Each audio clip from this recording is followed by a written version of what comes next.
PowerPoints again. But since Anthony wasn't here, I'll introduce myself again. So I'm from Sebrell with the Wright group. That is my team. I started out as a single agent 7 years ago, and just last February brought on 2 agents. Now we have 4 agents total, and I have 2 different. I have a director of operations and then a part-time kind of marketing social media person. As a single agent, I was the #1 agent in the office several years in a row, units and volume. And then last year with a team, I think we were #3. They kind of group us different. There's all different sizes of teams. I'm kind of on the smaller side as team. We have no aspirations to get as big as some of the other teams. There's a little different kind of model on my team on how we do things. But I typically sell anywhere from like, I don't know, like 10 to 14 million a year. Usually this year I've already sold 10. So I'm kind of like, oh, like my biggest year yet, we'll see. And I just tell you guys that just because I do have experience, I've done that. So trying to give you guys real life experience of like how I do things, right? So I'm going to talk today about how to do a CMA, which is comparative market analysis. And there's lots of ways of doing this. Everyone has their own way, right? Everyone has their like signature way of figuring this out. And so what I would recommend is not only taking my class, but talking to other agents. When you have a house that needs to be priced, ask someone else to help you do it too. See how they do it. What's their way, right? That's how I learned. I think the first couple of houses I priced for listing appointments, I talked with like 3 or 4 different agents, and they walked me through how they would price the house, and everybody was wildly different on how they did it, right? Sometimes you come to the same number, but it's a different process. So I think that's something else that's kind of cool to kind of get everyone's ideas on it. So I'm going to show you kind of what I do. I have a different approach, almost not all of them, but a good amount of how there's a lot of thinking involved. So a comparative market analysis, does anyone need to know what that is? Like, what does that mean? Comparing the homes in the areas that you're subject. Yeah, why do we use what we call CMAs? Like, why do we do them? From a ballpark of where we're going to ask for the price of a home, so even as buyers. Yeah, so as buyers, right, when we have buyers making offers, are all homes on the market priced right? No, you need to know that. You need to know, is my client buying a home that's valuable? Are they overpaying for it? Like, is this underpriced? Do we need to increase the price? So you really need to know what's happening in the market. Your buyers are looking for you to guide them on the price of a home. Yeah, so where's the other time we use CMAs? Listing, before a listing appointment? Yep, so you're going for a listing appointment, your client's like, how much is my home worth? I don't know, right? So you need to go in there and you need to have an understanding of what's been happening in that market. So how do we, and I'll tell you guys, I have this, and I'll share this with you guys. I'll send it around. So when I'm doing a listing appointment, this is something I love to share with my clients, right? It says determining the market value of your home. And these are just, it's basic, and I love this. I think another agent gave this to me a long time ago. So the true market value of your home, right, is that it's based on what an able and willing buyer would pay for your home right now, right? Do we know that in advance? We don't. So how do we figure that out? If we don't know in advance what a buyer's willing to pay for your home before you put it on the market. We look at what's so new. Yeah, right?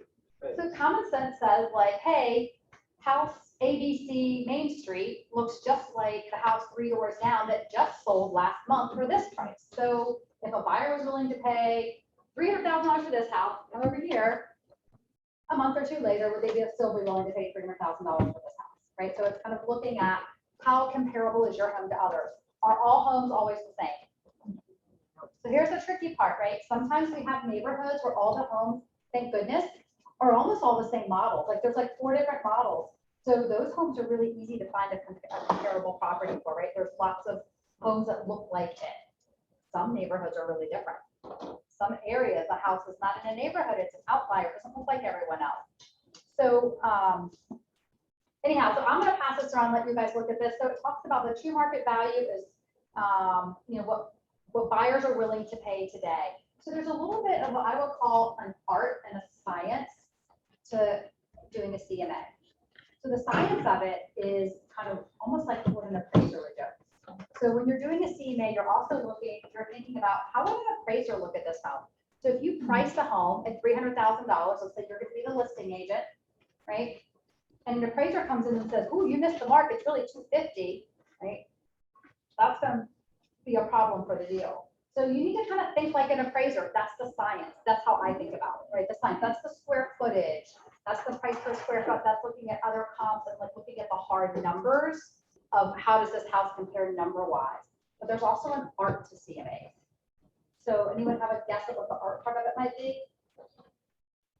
Well, just, I mean, having a finger on the pulse when it comes to that neighborhood, you know, just kind of using a little bit of common sense. Like if it's on a busy street, maybe the comparable property is not on a busy street, or you walk into a home and they've done amazing upgrades and the rest of the houses in the neighborhood don't look like that, or. Yeah. So it's, the art is like thinking about how is a buyer going to view this property? How is a buyer going to see this property? When they walk into it, does it really, even if the square footage is the same, does it feel the same? Right? Is it on a busy street? It doesn't say it anywhere in MLS, but maybe it's a busy street that has more value. Maybe it's a busy street that we know has less value. Right? So there's a perception of the house that's an art of knowing the market. And if you don't know the market yet, you need to ask other agents. So here's a really good one, high-end listings. Anything that's like anything over $1 million. Those buyers travel across a large area. You don't have to compare homes this close, right? So, but you don't know that if you don't sell those properties. So that's something that I know, like $1 million buyer is willing to live in Goochland and Sabbath, they're willing to live in Wright. They're going to compare homes across a much larger location than other people will. In Richmond, they do it. I don't know if that's true everywhere else. I don't know. So there is there's a lot of art to it and thinking about it, and that is just using your common sense. I love, that was perfect what Maria said. So common sense, right? And looking at a house. If you walk into a house that feels wonky, that's the use of part. I'll use like, it's called really functional obsolescence. That's the official term for it. It just means something's not quite right about this house. Like all the bathrooms are downstairs, but the bedrooms are upstairs. That's kind of wonky, right? So things like that, that just don't feel quite right. Or there's not an ensuite bathroom in the master. Yes, and that's a big one. So is that common in a lot of areas in Richmond, like ranch style homes? More common in ranch style homes, right? So you need to know that. Like, oh, it's okay. Does it look like everybody, does it look like everyone else? All right, so I want to spend most of the time just talking about like how I actually search it here and how I go about doing this, because I think it's the application of it. And if you guys have addresses, we can kind of look at those as well. I'm trying to make sure I didn't forget anything on the art and the science of it. Okay, so when it comes to the art of it, I also think it's things like, how am I going to do this search? When I look at a house, I'm going to start thinking, because oftentimes, are you going to know every neighborhood in Richmond? Do you really have your pulse on everywhere? And no agent does. And honestly, if any agent talks off the cuff about knowing it, they probably don't. Like you just can't stay that up to date on every area in Richmond. Like you need to do your research. So even if a client says to me, I think I know a neighborhood and I kind of have an idea of pricing, I'm not going to tell them until I do my CMA, until I actually look at the facts, then I can talk from facts. And I would say right now, in general, when you're doing searches, I don't go more than 90 days back right now.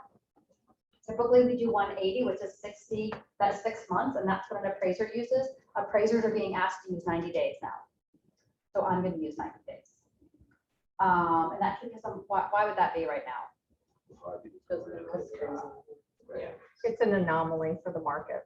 It's the most fastest moving. It's so fast moving now that I am not even using sold properties all the time to do my CMAs. I'm using pended properties. Yeah.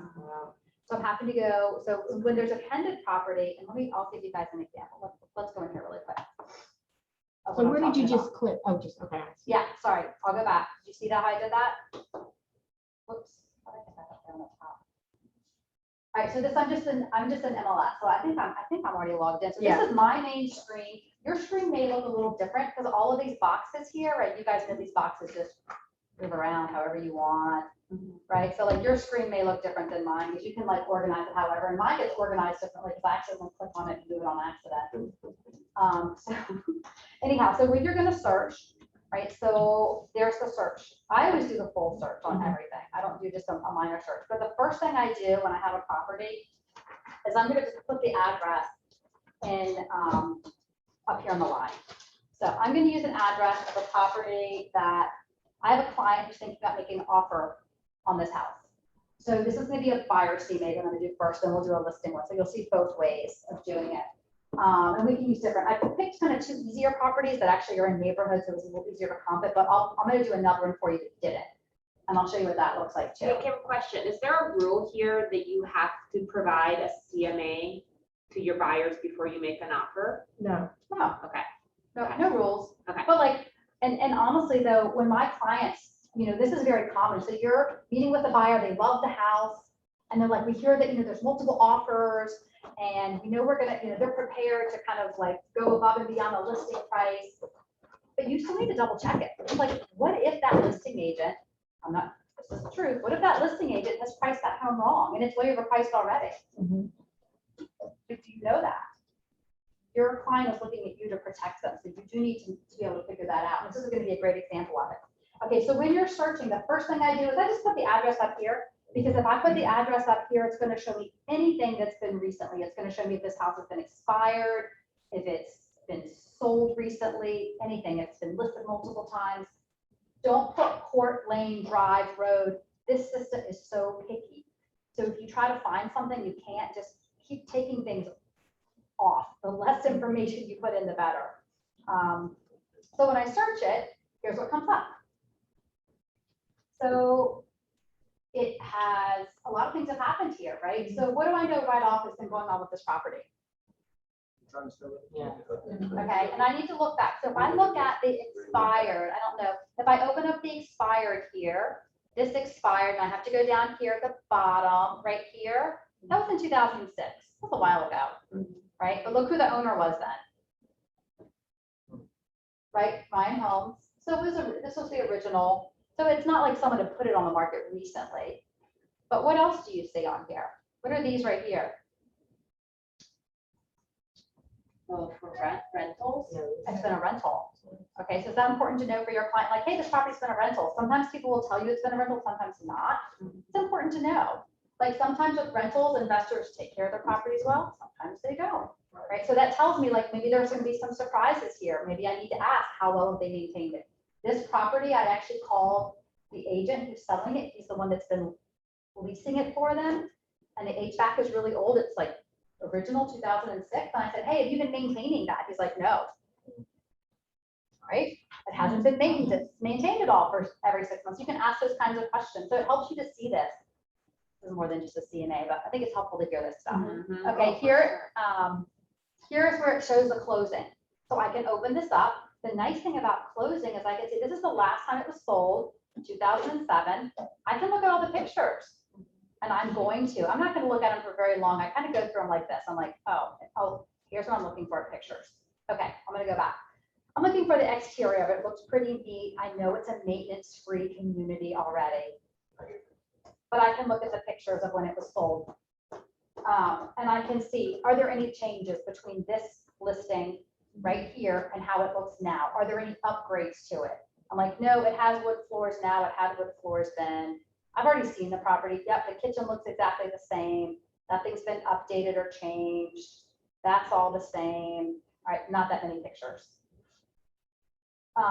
If you haven't seen a home before, especially when we talk about listing homes, if you haven't walked through the home yet and you're comparing the CMA, and there's pictures of when it's sold before, it gives you a good guideline, at least of like what it looked like at one point in time. You wouldn't use any of those pictures in your listing. No, I don't You own them. can't. Yeah. You can't. You legally cannot use anyone else's pictures. Or copyright. They're copyrighted, yeah. But it does help to see them. Okay, so I'm getting ahead of myself, but so I like to kind of, this is my first view of this house, like what's happened to it. It tells me a little history of the home, what's been going on with it, just extra information to have. I'm also going to look over here, right? And look at this. It's just the same property, you guys. Do you see the square footage over here? Like everyone has it different. What's up with that? That's weird. This is really common. And I'll tell you, when you start seeing this, here's one thing too with square footage. Now, I know this is a townhome, so it's on a slab. Don't worry about it. If a home has a basement or an attic, I'm going to really start investigating the square footage, because agents carte blanche will just say whatever the square footage is and include things in spots that they shouldn't. So you want to figure out where is the square footage and how is this house laid out. Unfinished basement. You walk down there. Okay, so let's say that I have a 3-level house. Let's say that I had, so this house here is 2,700 square feet. Let's say I was comparing this to a house, a ranch house. I mean, I wouldn't compare it to a ranch, but let's say I was, and the ranch house had 1,000 square footage upstairs and 1,000 in the basement, and it was finished in the basement. So it was the same square footage, 2,076 square feet, both houses. One was all upstairs, one was split up and down. Okay, so would that feel the same to a buyer when they walk in? No. It's not comparable. Right. Right? And so that's part of it too. And if you have, I want you to think about this. This is a good example. If you have a ranch style house that's got 1,000 square feet upstairs, and you've got a kitchen, a family room, probably like a small dining room, and probably 3 bedrooms and a bath. I think that's a ranch. How big is that kitchen going to be? 1,000 square feet. Teeny tiny. This house has 2,000 square feet, right? Still has 1,000 square feet on the bottom level, but it's only got a kitchen, a family room, and a dining room. How big is that kitchen going to be? Way bigger. So when you start looking at square footage and how it's laid out on levels, you have to think about that. That's going to be a perception when you walk through the space. So I see a lot of homes that are 1,000 square foot ranch with like a huge addition added on the back, but the kitchen's still the same size, right? Like it might be extra rooms, but you have to think about how that's laid out and that is valuable, right? So sometimes I see agents saying, wow, why is my house not selling? It's not selling. It's because when you walk into that house, even though it has the same square footage as another, it's perceived as much smaller, right? So that's super important to like start understanding the layout of the house. All right, I'm getting ahead of myself on that. Okay, so let's look at this active listing. So this is the active listing. I've seen it with my client. I've walked through it with her. And I'm going to look at tax records too. Tax records, sometimes I pull tax records up first too, because sometimes there's no listing. Sometimes you'll pull an address up, an MLS like I just did, and nothing pops up. You're like, okay, I'm blind. I have no idea what, like other than the active listing, I don't know what's happened with this property. So you can look at tax records, and tax records will give you a history too. So it's got, have you all looked at tax records before? Okay. So this is all public information, which clients are so shocked to hear that when you tell them. Like anyone can look this up. If you have someone's name, you can find their property. If you know their name and their county they live in, you can find their house. You can know what they owe on the mortgage. Yeah, you can, right? So here, Roughly, Or This- what it was when they what it bought was, it. right. So a couple things here. So here you see, this is the assessed value. So this is something I'm always going to keep my eye on. It's not like, I don't think it has any indication of where it's going to sell, but it's still a number. And the county says it's worth at least this, so that means something, right? Like some counties ride high. Right now, everything is way over. But I will tell you, like Henrico County will catch up quick. They want their money. They want their money and they're going to assess you and they're going to move that up. Like I feel like some other counties are a little bit slower Mhm. to kind of catch up with their assessed values. And Rico is not. Okay, so this one's at 297,400. Now, does this assessed value take into account the condition? Does the county know what kind of condition the house is in? No. So that's why this value is kind of like, it's kind of like, so some other like online places that will like estimate homes. They don't take into account condition. They're just looking at the square footage in that location. And what is the average home in that area selling for price per square foot? They rhyme with Willow. Huh? That rhymes with Yes. Willow. Yes. Can I ask a quick question, just since we're talking about property? So I was looking at a property the other day that had been legitimately renovated through the county, like all permits, all that stuff. But when I pull it up, it only shows what it was worth when it was basically sold the last time. And even in Realist, it's not showing the improvements Right. to it. So here's why is a realtor so important? You're just proving the point. Why are realtors important? Because that number's not anywhere else. Only we can pull those numbers for people. They have no idea. Mhm. We can know. We can look at other homes that have been improved in that area and we can give them an idea of what it's worth. Better for the But owner. will it though. ever catch up to? I mean, when they sell it, It probably. depends on the county too. Yeah. Okay. And some owners don't want that assessed value recognized. Yeah. because then they're they paying have to pay less. taxes. Yeah. Well, it's assessed as that, but it doesn't show it in the like the square footage differences. all Yeah, of so it. sometimes, That's here's the what thing, I right, said, but- you're up to the county to enter the information correctly, right? So like square footage can be entered incorrectly. I had a home that was a 4-bedroom, 2-bath home, everything was permitted, it was a 6-bedroom, 3.5-bath home. The county just never updated it. They knew about it, we permitted everything was legally done through him, right, but they just never updated it. So is that when you just reach out to the counties and have them? I mean, no, unless you want to pay more tax on your home. No, but I'm saying, but for Why does them to it- be able Okay, to. would it affect the sale of your home for county records to be different than what's actually existing in the home? Because what matters when you sell a home? What somebody's willing to pay for. What someone sees right in front of them, right? So like, if you think about this too, like, if, this is an interesting thing with square footage, let's say that you quote the house at 3,000 square feet, but when they go to measure, it's only 28. Do you have to reduce the price? No, it is what it is. The buyer sees what it is. They're making an offer on what they see, right? Like, that's kind of, that's how it's been explained to me. Is that correct? Yeah, I mean, you may have a buyer say, hey, listen, this is 200 square feet smaller. The appraiser might catch it and go, it's not worth as much as, the appraisal may not come in that situation. That's like a renegotiation, but. Right. But not just, but if But once in it's this priced, market- there's no like renegotiating because everything is deemed reliable, right? Like, we're not going to measure every house. So that is something. So anyways, you can see here, like, you just start to get a better feel for the house when it was built, right? The square footage, is the square footage what the client says it is? So square footage is something that I always have questions from my client. It's very common for the square footage not to be correct. And for around $200, you can have an appraiser measure a home for you to get the exact square footage. Sometimes it's worth it if it's really a big difference, like a couple hundred square feet difference. So this just gives me general information. It's 3 bedrooms, it's 2.5 baths. Yep, that's exactly what we saw. It tells you, this is what I love. Down here, it tells you, right, first floor is 928, second floor finished 1148, and a 1-car garage. So I'm going to want to compare it to other things that are kind of similarly laid out if I can. Down here, this is like a new value, right? The kind of realist number, I guess. So I see a lot of agents popping this number on their listings. Which is interesting. I don't know that that's necessarily like always the right value. Sometimes it is. Again, it's just kind of like the assessed value. It's a value I know, and I'm going to look to see if that's right or not. Sometimes it is, sometimes it's not. Because again, usually I think this has generated more price per square foot. All right, so down here, you can also see, and this is just me gathering information. I'm trying to learn as much as I can about this house. I'm looking at when it's been bought and sold. So this one here, the owner, so it looks like it was sold back in 2007.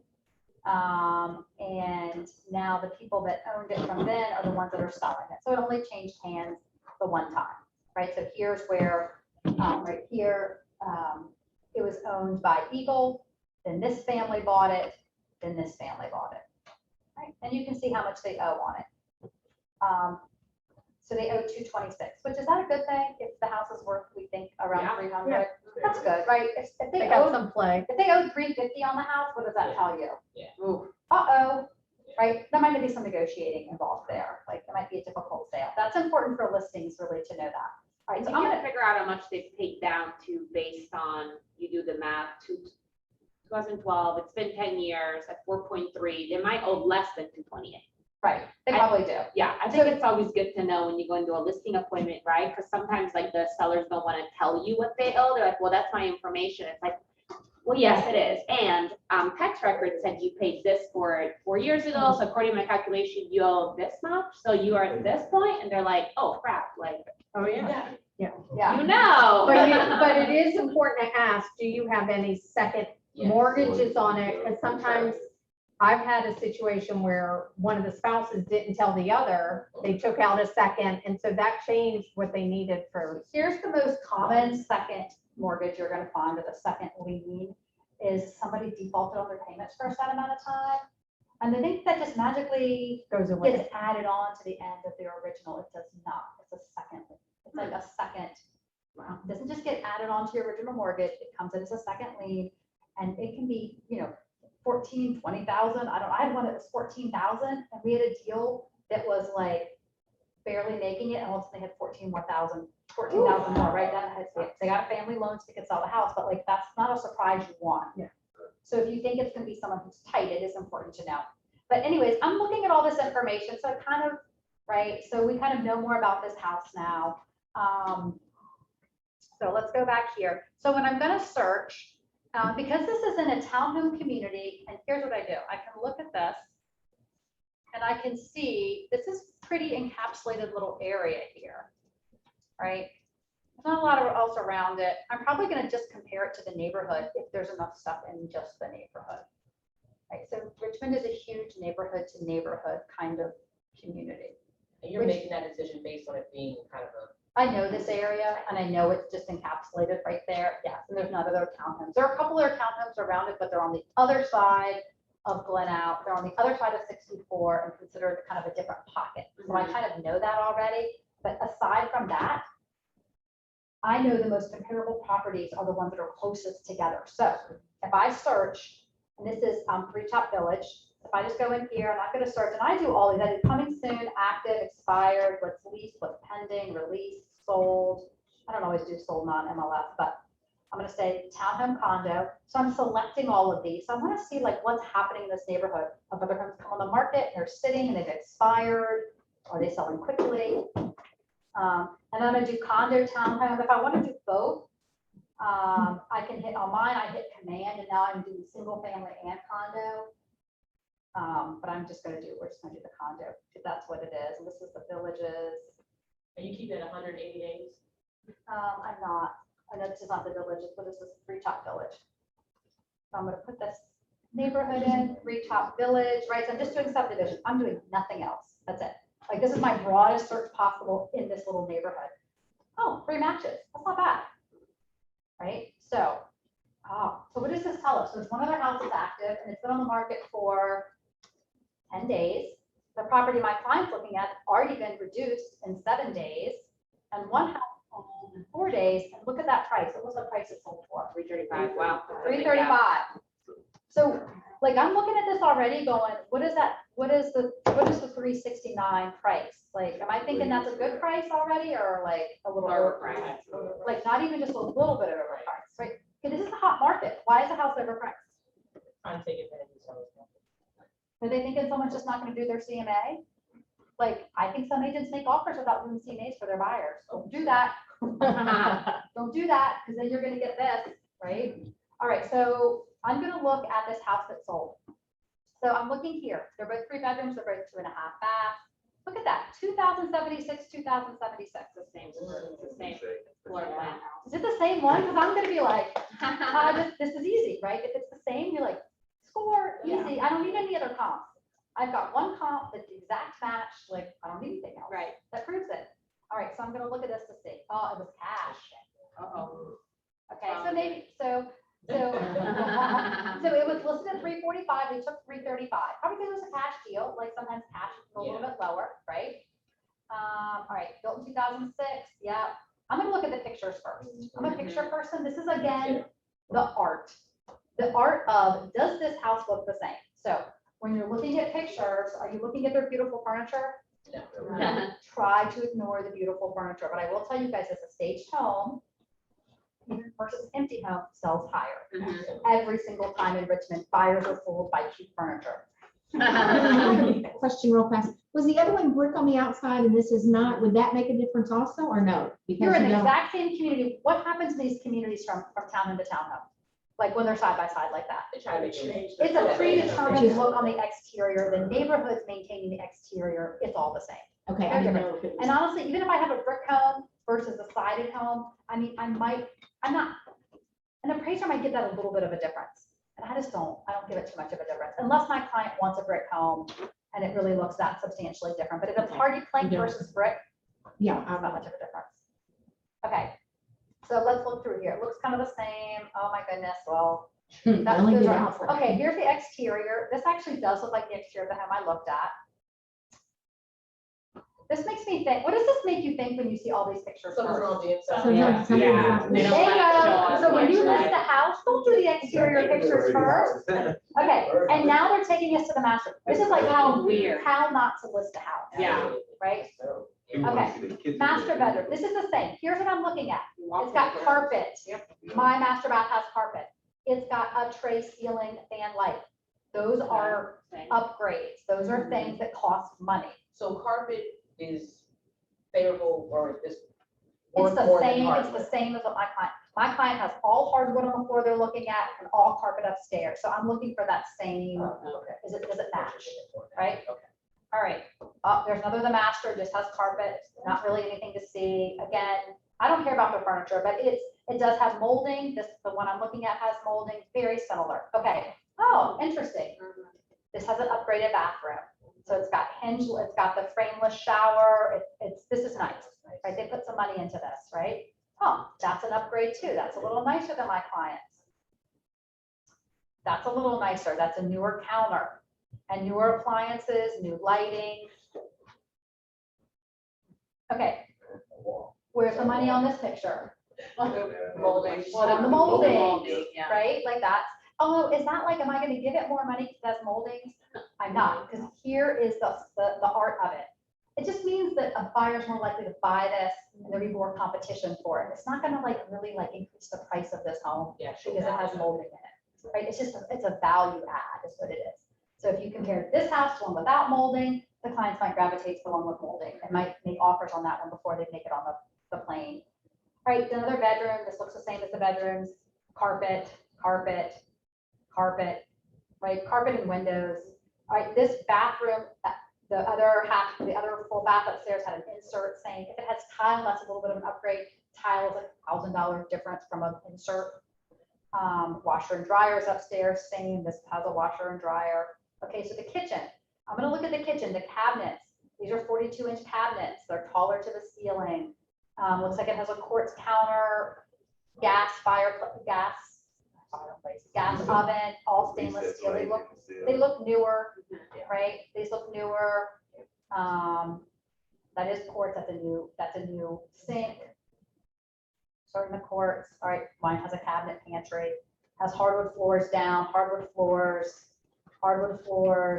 and it's the same layout. So I'm not too concerned. I'm just looking for those. Bathroom's not upgraded, ours is not upgraded. That's the same, gas fireplace, hardwood floors. But what are you noticing about the conditions? What do these walls look like? How does this? They're painted. Yeah, it looks pretty nicely done. This does have carpet. The other one I'm looking at has all hardwood downstairs. This one has carpet downstairs in one room. But this has been really nicely maintained. So if I had to give this a condition report, what would I say for the condition of this home? Good. It's nice, right? And if I read through the description, it's going to say stunning. Oh, realtors love their stunning townhome. All right, you don't have to do a thing to move in. Let's see, over 65K in improvements. A new master bath, Carrera walk-in shower, Carrera floors. That's Carrera marble with it's like a, so it's still quartz. Like it's a, I don't think this is Carrera. I think it's Carrera like quartz. I think that's what this is, but it might be Carrera marble. Kitchen updated with sparkling white quartz countertops, granite sink, stainless fridge, soap, KitchenAid dishwasher, new washer and dryer, 10,000 in moldings throughout the home. So I'm going to go through and I'm going to highlight these different things, right? It's got gas fireplace, new air conditioner, 2019. That's a big deal. The one I'm looking at is a 2006 unit. Oh, wow. Okay, so this one is completely, the kitchen's been redone, the master bath has been redone. Those are two big money makers, and it's got new HVAC. So, and it's sold for $335. So you tell me, my buyer wants to make an offer. What offer should she make? 300. That's not a bad idea. It's 35,000 less. So here's what we did. We worked backwards, right? This sold in March. So we're thinking, no, the market's maybe it's a little bit stronger now, although no one's stepping up to buy this. Right. And there's another. And what else is there already on the market? Another active. There's another active already on the market. It's a little bit smaller. It's not quite the same layout, but there's still enough on the market for 10 days and a hot market. Okay, so whenever there's right supply and demand, right? If there's still supply, then demand is going to be lower. So if you are looking at pricing a house and there is nothing on the market, like in the entire elementary school district, like that's a hot property. There's nothing else for sale, but here there is something else for sale, even in the same neighborhood. I haven't even searched beyond just the neighborhood, and I'm not going to for this house. I actually did, I did look, I did beyond this neighborhood look like another half a mile away just to see was there anything else that might prove this higher point, and actually everything was lower priced. I was like, okay, so I did double check that. So I recommended for her to definitely come in lower. So she has a max price she's willing to go. She's not willing to pay more than I think like $325 for this property. And we backed it out, which is what would it cost to do new carpeting? That one she's looking at needs to be painted and it needs a new HVAC. So we kind of estimated that to be about $12,000 in repairs. So, and so she said, okay, well, I'll be willing to offer whatever the 335 minus the 12. That's not her going to be her going in offer to start. But I said, don't pay more than that for this house. She's shocked. She's ready to like make an over asking price offer. I'm like, oh, no, not on this one.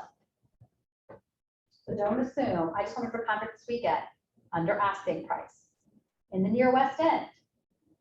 Right. So don't assume that homes are like priced right. You don't do your CMA for your buyers. All right. So that's a quick, easy one. I'll show you guys what I did too, just to make sure I wasn't missing something. So when I just look in one neighborhood, I want to go back and look other places. So I also will do a radius, or I'll do a radius around it, or I'll go down here and do like an elementary school or middle school. Again, this is the art of it, like which would be better. I like elementary school a lot because that's a small, but then some areas you have to know, like some elementary schools are split and feed into different middle schools, and those middle schools are seen differently. So sometimes you can do all of the schools, elementary, middle, and high, so you're on the same track. That sometimes is important. Richmond's very driven by our school districts, very much priced. If you find a house that's a great price point, typically it's because you just changed school districts. So that price changes. But for here, I think I just did a radius. So I did a radius a half a mile around this address.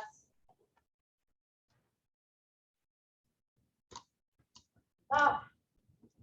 Let's do sold and pendings. And I took everything else off. We're going to do the condo again and a half mile. So we get 2 more matches.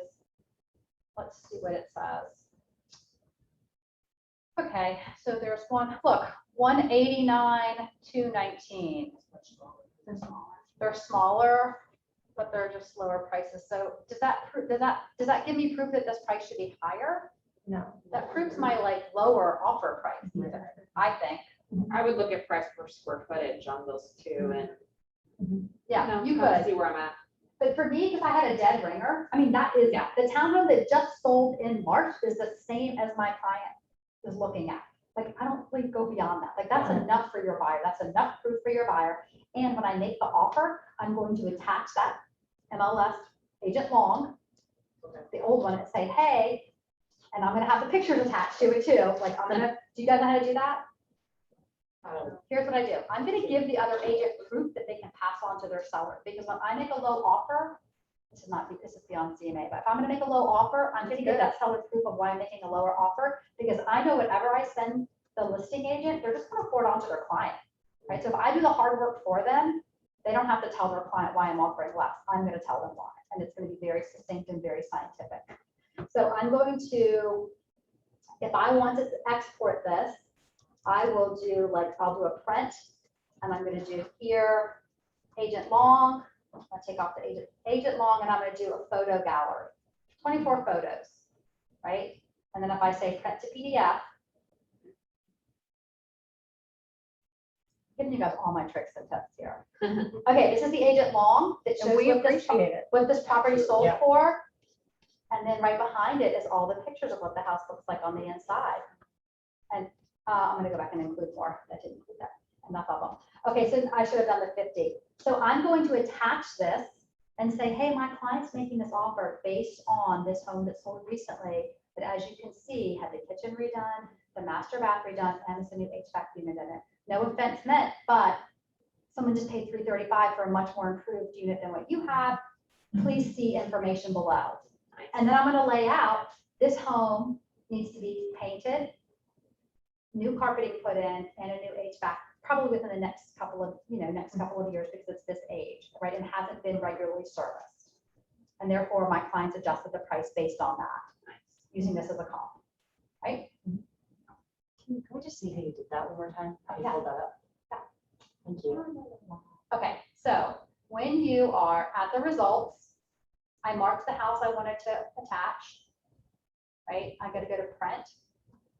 And then here's a list of all the different ways you can print information about properties. I hit Agent Long, because Agent Long has the most information. I'm sending it to an agent.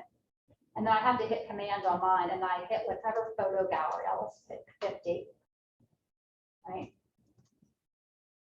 And then I'm say print to PDF. If I wanted to send this to my client and I wanted to have all the properties, I could do see down here where it says quick CMA? I could attach a quick CMA. I'll show you guys how to do that in a minute. All right, so here I'm gonna preview this again. And then this is everything I want, right? And I actually included all the pictures this time. Hold on, sorry, I should have done print to PDF, and then you get a PDF you can download, and you can attach the message you're sending to the agent. If I'm sending it to my client, and then you just download it, save it, attach it. If I'm gonna send it to my client, what did I just do? Just click anywhere away from it. There we go. Okay, here, if I want, You may have to, you see that participant? Yeah. just close it. Yeah. Close it. Minimize it. I think it's okay. Yeah, that's. She's Okay. just gonna attend. So if I wanted to send all of these, I could click all. I'm gonna take out these two that aren't as relevant. If I want to send this to my client and I want my client to be able to see the pictures like in here, one of the things that we are limited on, which I wish we weren't, in Wright MLS, you can send, I don't know how to send this. Maybe someone else can tell me. But in Wright MLS, I can send more interactive and people can like click through the pictures. We don't really have a way of doing that in our system. We're a little limited.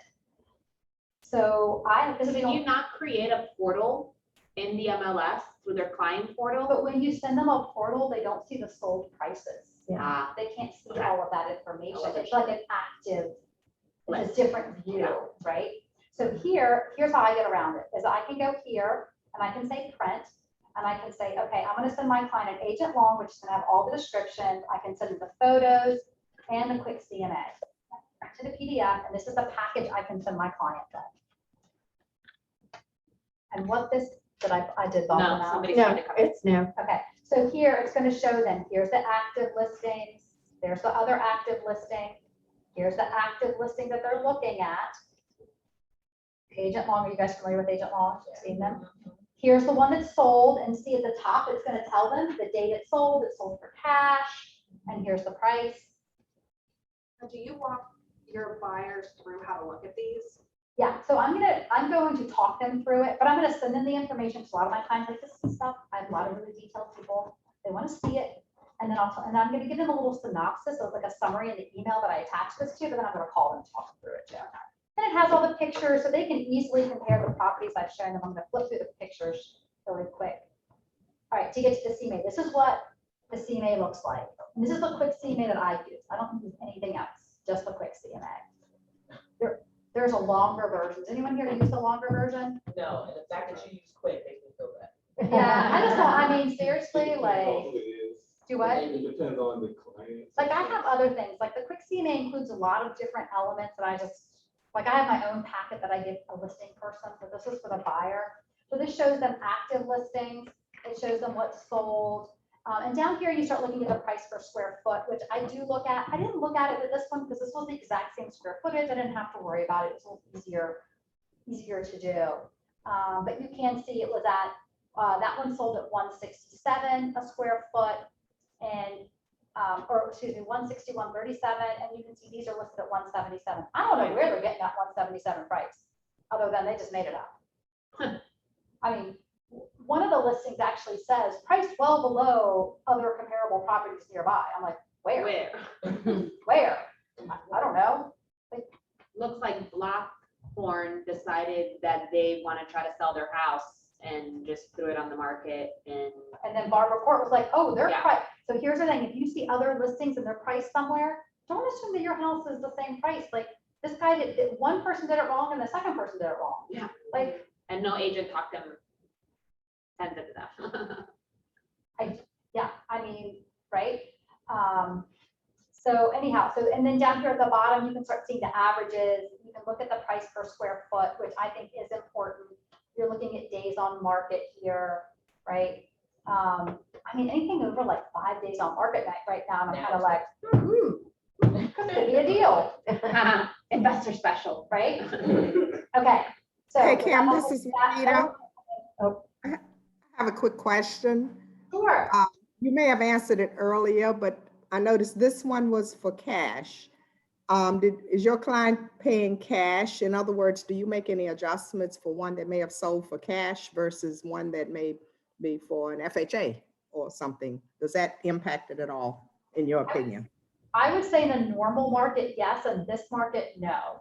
And only because I feel like cash buyers are stepping up and paying over what finance offers are paying right now. That's the truth. Like I'm seeing that. Like the cash offers I'm getting are the highest offers. Oh, okay. That's what I see. You guys see that? Yeah. So it's not like, oh, we're paying cash, we're gonna get a reduced price. That's not happening right now.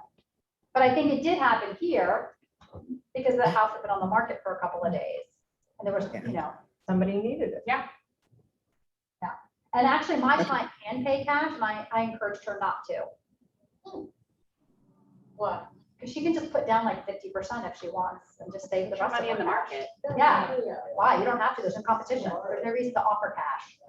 Gotcha, okay. Could you go back to the bottom of that CMA?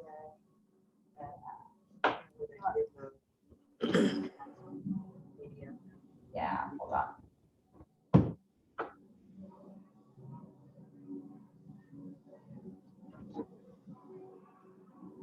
Okay, so down here, that you're talking about, All the way last page, at the bottom, right here. there, yeah. So are you Do I look at those? explaining that to your client? No. So, You yeah. don't? Okay, here's why. It depends on my client. So you better know who your client is. Like this buyer I have right now could care less about all this. Just tell me what I should offer. Right? And I show her, we talk through it a little bit, but she doesn't want all those details. So she's not a detail person, so I don't. But if she was a super high C and really controlling, yes, I'd be sending her all this information. She'd be looking at it in advance and then she'd be calling with all of her questions. She would have already thoroughly. She'd looked at already have a it. spreadsheet She has a going. spreadsheet. So again, this is where you have to know your clients. Like, I'm never gonna gloss over and tell my clients what to do. But if I make a recommendation, it's based on numbers and they can still make the offer that they want, but it just depends on the client. how So much- do you give them a range or you give them an actual price? So this person, I didn't give her a price. We kind of talked through it, but I said, it's definitely under 335 and let's back out that you need to paint, you need to do carpeting and you need HVAC, which at least 12. Right, so if you're at 335, you're coming down 12 where you start. Like maybe that's where she might be willing to end up. That might be her maximum. So where do we start negotiating again? Like, do we want to offer the maximum? Well, in this market, we don't have the opportunity to really negotiate on both properties. Do you just go in with their highest and best, or do you, like, how do you approach that? So let's say that this was a really competitive house. You mean, and it was going to be at 369 and really 369 was a legitimate price? Is that what you're asking? Well, more saying the idea that most houses that I'm seeing now, I don't really have the opportunity to kind of negotiate up or down. It's kind of, give me your best, we're gonna review all 58 offers. So there is going to be a panel on multiple offers, because that's an entirely different conversation with CMAs. But you still need to do your CMA, you still need to know. And I think too, like, I think in this market, there's ethical selling, which is you don't just get your client to scramble, keep offering more and more and more. They need to understand the risk, right? It's their money. And if they're going to spend 50,000 more for a house that 6 months from now might not be worth 50,000 more, they need to completely understand that, right? Like that's ethical. And you don't need to put them in a home that they can't afford. You can't put them in a home. They can't waive things that they financially can't waive. They can't waive things that 6 months from now are going to cause them a hardship. Like if this client was going to purchase this home and I know this HVAC is going, like, I don't know, another year, 2 years, 3 years, but she has no cash, can I ethically tell her to waive that inspection? No, she can't afford that HVAC in the future. Like, no, that's not the right thing to do for your client. So I think too, like you want them to be competitive, but they have to be competitive with their own needs of what they're capable of doing. You have to remind your clients of that, take a deep breath and slow down. And like, just because everyone else is racing, like you still need to do your due diligence and they need to understand their numbers. And I mean, just because I know your story and now it ties into that, at the beginning of the year when we were first talking, you're like, I have so many buyers that I just can't get them into what they need to get into, that if I can do that, I can list their house. So you're waiting on all this like pipeline stuff that you know is coming in, but you're like, and everything in you is screaming, I can get all these people convinced to buy all these houses, but you're doing the right thing, which is customizing the approach for each one, and now look at your last 6 months, which is, you know, you're on pace to double what you do usually. Right. Finally With that finally mindset. got them all under contract, Yeah, but yeah. took a little bit longer. Oh my gosh, it's almost 12 and I haven't even got to the second CMA yet. Well, All right, it was a short class. do what? I know, it is It- short for the CMA, it's Yeah. really short. It was Because I like wanted 2 to show you guys a listing one too. But what else about this one can we talk to? Because we only have a couple minutes. I feel like we probably should start another one. Well, if you're not gonna be able to do the list one, why don't we use the same example for how you would have approached this to list it? Okay, so if I was gonna list this property, it wasn't listed yet. Yeah. I would take in the one that was 335, and I would take in some of the lower priced ones. I would probably search more of that elementary school district, right? Because one thing I do know about this, pull it back up. One thing I know about this, so it's Jackson Davis, Pocahontas, and Tucker. So, because I happen to know this area, Tucker High School pulls all up and down 64. It's like this long piece. It's a brand new school. They're actually building a new one. It's just not as preferred. I don't have people come to me and say, I want a house in Tucker. People come to me and say, I want a house in Freeman, I want a house in Deep Run, or I want a house in Godwin, right? No one says I want a house in Tucker. And that's not me saying it's a better school or a lesser school. That's just something I know. People buy in Tucker, but they don't come to me and say, that's the school district I want. And I do know that Jackson Davis and Tucker aren't as highly rated. Now, does that mean I think they're lesser schools? And I'm never going to talk about this with my clients, but I know for CMA, they are. Those houses are going to bring less money. This is the preferred middle school, but these are not the preferred elementary and high school. So I know those price points drop. And I know that not because I'm saying it, I'm going to look at Jackson Davis, right? So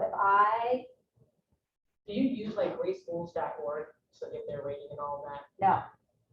That was a strong. Why would I really want to look up what a school is rated? Because if I know it, what am I likely to do? Well, more what I'm saying is, if I. Hold on, I'm gonna give this, if I know what the ratings are for school, what am I likely to share to my clients? It's great. What the rating is for that school. I don't want to know what the rating is. I'm like, go to the website and look yourself. Well, the reason I'm saying that is more of the idea when you're looking at the school districts and being able to say, well, this is not a preferred school, I'm gonna adjust up or down accordingly. If I don't know that, like my son is 3, I have no idea. How do you know if a school district is driving the price points? You have all it right here. You look on here. I can look at Jackson Davis. I can pull up Jackson Davis Elementary School, and I can pull up condo townhomes, which is what I'm looking at, all the active, pending, and solds, and I can see what it looks like. What are the price points?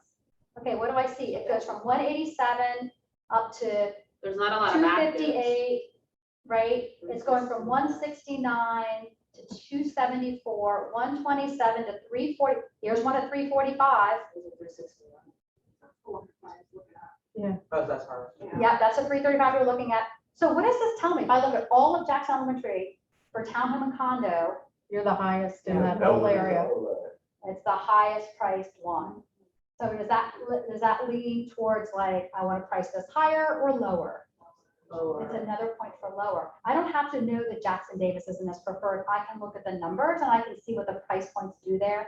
And it's just lower price point homes. That's good, okay. You know Right? how else you find out though too is coming to the sales meetings, which happen every Tuesday at 11 o'clock. I get those emails. Well, I will tell you why though. Here's the thing. What you'll hear is as people pitch their listings and they say, I have this coming out. There's a high school in Allen in Texas where I come from. It's called Lovejoy. And it's like the minute a house pops up, it's got 100 offers. I mean, this school district is Okay. insane. So what are those school districts? Right. You guys know what are those high schools here in Richmond? Run. Deep Run, It's Goochland? Godwin, Freeman, Cosby. Those are the ones you'll hear over and over that people specifically request. Here you go. And there are others, another James area. River. Some, I don't sell as much in Chester. I sell more in Henrico, so I get more requests. I get the most requests for Deep Run. That doesn't mean it's the better, it's just, you know. So one of the things you can also do is if you want to know price points, like pull up like Deep Run High School and look at the houses that are for sale and what's sold there. You can see what the price point is there. You can pull up information based on high school. You can go to Fast Stats and look at just that high school district and what's selling there, what the price points are there. You can educate yourself a little bit about that district. Can I add one thing for the buyer that's really important that if you miss can affect your buyer's deal going through, especially in Chesterfield, is the floodplain. I was looking at homes for my son and you'll look at 98% of them are not in a 100-year floodplain. One we looked at, it was, and it would have added additional flood insurance to his overall costs and things like that. So you want to make sure too, they're willing to kind of take that on. Yeah, sometimes that's grandfathered in, which is nice. Like I had someone who bought one kind of near the river and their flood insurance was grandfathered in, so they got a great price, which was really nice. So again, like, here's my thinking on all these extra things you should know about. Like, you can't know everything. What you can know is what you can look up in here. If you become an expert on the school districts, like, then you're more likely to maybe try to share that with people. So I just don't. Like, I don't want to become an expert on some lending things because then I'm more likely to speak about it when I really shouldn't be. So like, know what you need to know and then let the experts be the experts and refer people. Like, refer people to the website, to the sites. Because my kids are in Godwin, I prefer Godwin over Deep Run for me personally, for my children personally. It's less highly rated than Deep Run, but I like it. So really, I don't know what people are looking for, right? We don't know, but we can know the numbers and you can know what the price points are. And that price point is not you saying a house is more valuable or not. It's just saying, this is what the prices are. So what was the C one, the Cosby, Cosby? it's in Chesterfield. I mean, it's not like you even need to know that, but if you go look at, if someone asks for a school district and they want to be in a school district, so if someone says to me, I want to be in the Deep Run school district and I have $400,000. That's gonna have a hard time. I'm gonna go look at it and I'm gonna see there's like hardly anything to sell there, right? Like, so it is helpful where you can pull up the school by school district and you can see how likely it is to be able to get a house in that area for that price that they want. Yeah. Oh my gosh, there's so much more to talk about CMAs. I feel like we should do another class that's just on the listing side, CMA. But I feel like the buyer, do you guys feel like you have more buyers right now? Yeah. Okay, so hopefully this was really helpful to look at the buyer side of it, because when clients want you to like structure an offer and want them to help them with an offer, like you don't want to just be like throwing out numbers. You want to have facts to present to them, because the facts don't lie. It's not your opinion. Never. I would say if you guys can avoid giving your opinion, it's best. Like, let the facts speak. Opinions get us in trouble, Yes, and opinions get you sued if your opinion is wrong. especially when it's in writing. Right? Like the last thing you want to do is talk someone into buying a house or tell them that it should be worth this amount and it's not. Like, the numbers are what they are. Like, you can stand behind that all day long.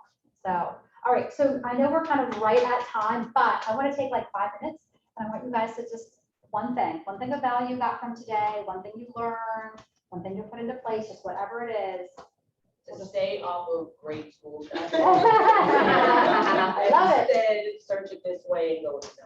Yes, I love it. For you. That print page you pulled up is amazing. The CMA, the pictures. Yeah, everything. that was Super good. Easy organized. to attach. Yeah, it's awesome. Good. Use 90 days because the market is now. Yes. Thinking of it as an art and a science too. Yes, and there's a little bit of like learning as you go, right? Yes. Can you be an expert in any area, no matter if you've been there or not? Yes, of course you can. You can do your research. You could tell me any neighborhood in Richmond, and I could in half an hour be an expert on that neighborhood and tell you all the numbers. I don't have to even go into that neighborhood. Like, the numbers don't lie. They tell you what's going on in that neighborhood. So don't be intimidated because you don't know an area. Just because some agent sells there does not mean that you can't figure it out really quick too. So you've been doing this for 7, 8 years. How long did it take you to be that confident? Kim's always confident. Yeah, Kim's always confident. Oh, I made a lot of mistakes, right? Like, you mess it up a lot. Like, you figure it out as you go, you price that one wrong, it doesn't sell. And you're like, uh-oh, we did wrong. That's something else. That's why I think we should do another listing one. Well, and you also have a group of agents that you can go to. I mean, like, our Facebook closed group is so underutilized, because when you are comping a property for the first time and maybe you've never comped something before, it's so easy to go, hey, I just comped this and this is what I came up with.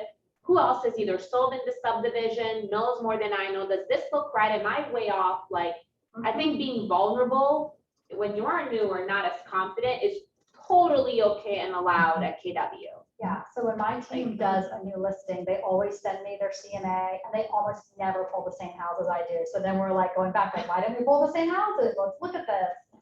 Like, why not? And so again, it's that art part. Like they've got the science, they understand the square footage, they understand the neighborhood, they understand the distance. And sometimes they miss that art part that we talk about a lot. So when you talk about the art part, you're looking a lot at the pictures. And what if the agent takes their pictures down after the, They're not legally supposed to, but some people have been doing that. But it's hard because then we don't have a really thorough MLS. right? It's a data bank for us. That's what's so valuable about Are it. pending sales shareable? Can somebody call you and say, hey, I know this is your listing, you're pending. It's not gonna show the price for another 20 days, but I wanna know, what did you go under contract for? So What we would you talked do? about listings. This is what we need to do listings. Okay. Yeah. So when I'm trying to price a home and I can see what's sold, so I know all the sold prices, but I have a feeling that things that just pended might have gone even higher than what's sold, but I want to know. And what else I also want to know, if I'm getting ready to list a house, how many offers they got. Because what does that tell me? How much demand is out there? The How demand. many buyers are out there, they're gonna come want to make an offer on my house, right? If my house is similar, like if there's only one offer, I'm like, uh-oh, there weren't that many buyers, but if there were 10, okay, there's 9 more people that haven't bought a house, they're probably gonna come look at this house. Right, so if you can ask the agent, how many offers did you get, if they're willing to share it? Did you go over asking? Did you get any, what else could you share with me?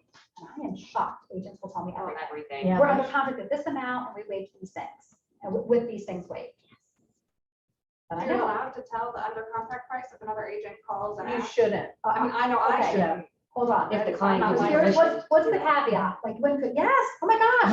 Right, when the client gives you permission. When Right, the that's the client only gives you way. permission, it's their private confidential gives the information. price. Yeah, it's their private confidential. We don't have one, but just Okay, imagine. next time, next time. All right, come see me, I'll give You all get a the- broken I adapter.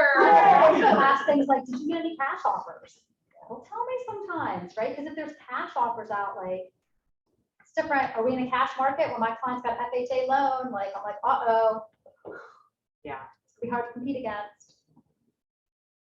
All right, what else? You did a great Anything job. else? Any other tips? Any other things you guys learned that you'll take away? Up to you from everyone. Looking at the tax, the assess the tax records, that was very helpful, because I scanned them, but now I can go back with more detail. Yeah. Tells you a lot of information about a house. What else? I like attaching the MLS of the one that just sold to the offer so that they don't have to go back and be like, why are you offering so low? Yeah. Your proof is there. And if you're offering really low, you better have a good reason. And if you're offering really high, right, attach other stuff, right? That should, you know what, I mean, like, whatever I can provide to the agent that I know they're gonna pass on to their client, that might benefit my client, I'm going to attach it. I have three numbers to know my client, because I'm detailed, I'm thinking my client. One of the things I want to teach a class on is the disc. Disc, You got I something know, on we there? talked It's about like that. how you use the disc and how you identify who your client is and how to address their needs. That would be good. All right, anything else? We got a chat item. Okay. Is this recorded for later use? Yes. Yes.